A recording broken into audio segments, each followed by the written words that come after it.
Well, it was kind of scary because I just had to jump right in and do it.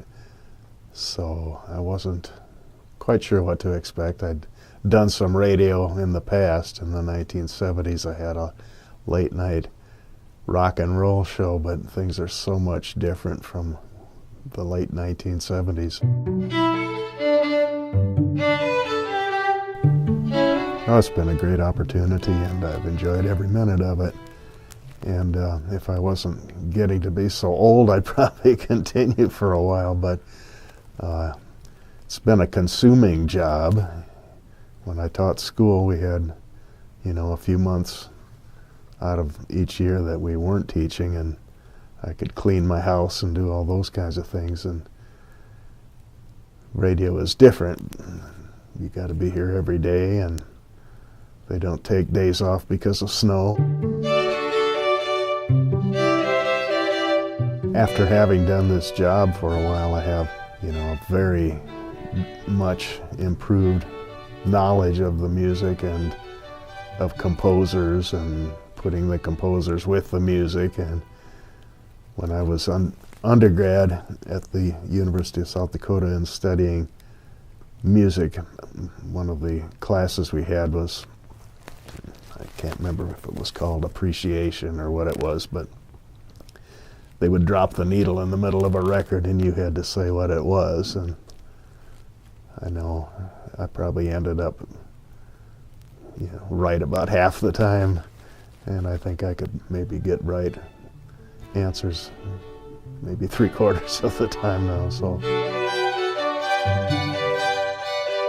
well, they should, because we have two very fine orchestras on both sides of the state, and we have local orchestras in between. Beautiful venue there at the Washington Pavilion, the Mary W. Summerville Hall, and I think both Bruce Knowles and David Geyer do an excellent job of rehearsing their symphony orchestras, and it's wonderful that people do support them. I'm going to continue to support it as a friend of South Dakota Public Radio, public broadcasting. Maybe I should say my cats will, because when I donate, it's always in the name of one of my cats. Robert the cat, or Schwartz the cat, or Oink the cat. And since then, other people I've noticed, or maybe they did all along, I don't know, donate in the name of a pet. We've had dogs, and I think we had a chicken one time. However it's done, it's important. Go for it. That's what I say. Well, a lot of these stars, they just pick up a band. I mean, they may have their own band, I don't know. Yeah. But if they go out, like when I played with, for example, Commander Cody, we went out for a couple of weeks, and it was a pickup band for him. We weren't the Lost Planet Airmen. Yeah. We were just his band for those 2 weeks. Huh. And so that was a rotating group of people, the Lost Planet Airmen. Yeah, that was the name of his band that he recorded all his albums with, and those would be specific names of people that you may or may not recognize. But when I played with them, I was just some schmuck off the. Some of the members of the Red Willow Band. Marley Foreman was our bass player, and a couple of other people, Boyd Bristow and Al Raymond was our drummer.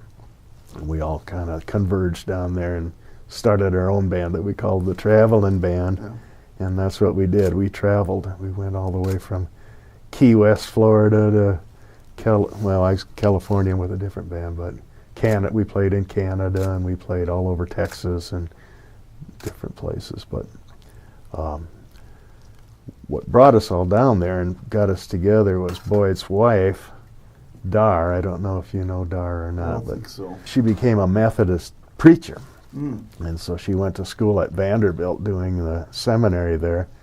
And so for the years that she was in seminary, and she needed Boyd out of the house so she could study, we did this band thing. And when she graduated, of course, they moved back to take a church in South Dakota. And so at that time, I had decisions to make. Yeah. And Dickie Lee, who I played with a lot and really, really loved that guy. And he was a big star. He wrote She Thinks I Still Care. Mm. He wrote, he had 3 #1 hits while I was down there. Wow. And that he wrote for other people. John Schneider was one, and Anne Murray, and I don't remember who all he wrote for, but he told me he could keep me busy if I wanted to stay. And I thought about it, and it was really tempting, but I also maybe thought I could do more, you know. So I wanted to go back to school. I considered law school at that time, but, you know, I don't have that killer instinct. To be a good lawyer, I would have been the world's crummiest lawyer, I'm sure, but